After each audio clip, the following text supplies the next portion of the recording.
Hello mga beshi! So for today's video ay dadalhin ko naman kayo sa Manhuyod Sandbar.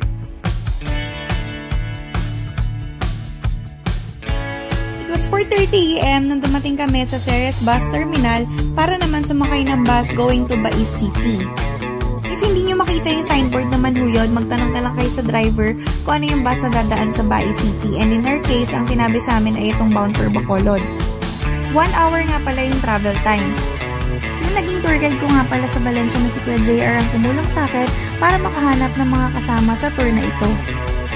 Pagdating nga pala namin sa may Bais Jollibee, dun kami minit na magiging bangkero namin para dalhin kami sa port at sila na actually ang nag-arrange ng lahat-lahat ng kailangan namin sa tour na ito. 15 minutes nga pala ang boat ride na ito papunta sa aming unang destinasyon, ang Sandbar. By the way mga besh, kasama nga pala dito yung dolphin watching. Unfortunately, sobrang lakas ng hangin that time na pumunta ako, kaya wala kaming nakitang dolphins.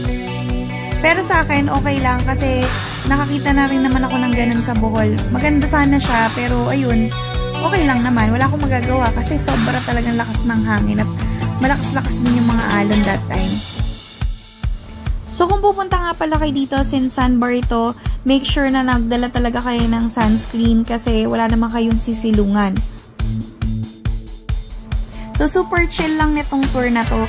So dito nga sa Sandbar, wala naman ako masyadong ginawa dito, kundi naglakad, nag-picture, nag-video. Tapos nakipagkwentuhan lang din ako dun sa dalawang nakasabay ko nga na sina Jen at Gwen. Mas maganda talaga kung may kasabay kayo dito sa tour na to kasi mas makakamura kayo.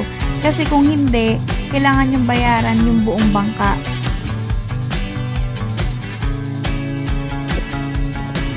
So after namin i-enjoy ang Sandbar na to, dumiretso na kami sa next destination namin, ang mismong Manhuyod Sandbar kung saan naroon ang mga floating cottages.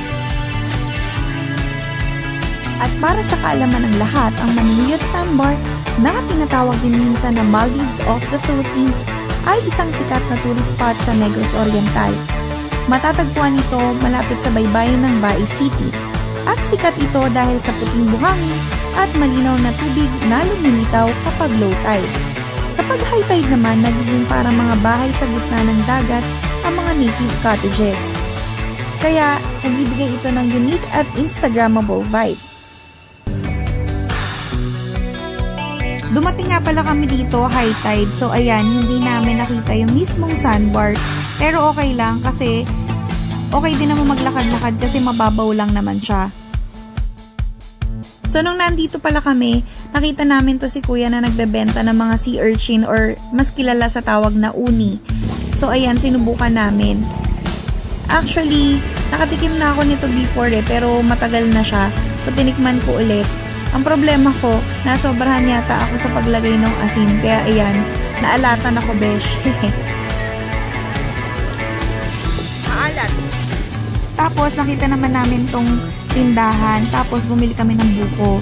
Ang mura ng buko nila ha, 3 for 100. So sakto sa aming tatlo. May mga nag-offer din nga pala dito ng iba't ibang water activities. Pero kami hindi na kasi kami nag-try. So, it was lunchtime nung nag-decide kami na umalis na. Tapos, dinala kami nila sa isang mas kalmado ring part ng dagat.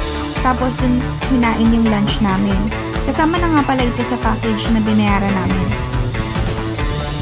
Tatlo lang kami pero tingnan nyo naman yung pagkain namin. Ang sarap talaga. After namin kumain, naligo lang kami ng mabilisan sa may port. Tapos, bumalik na kami ng Dumaguete City.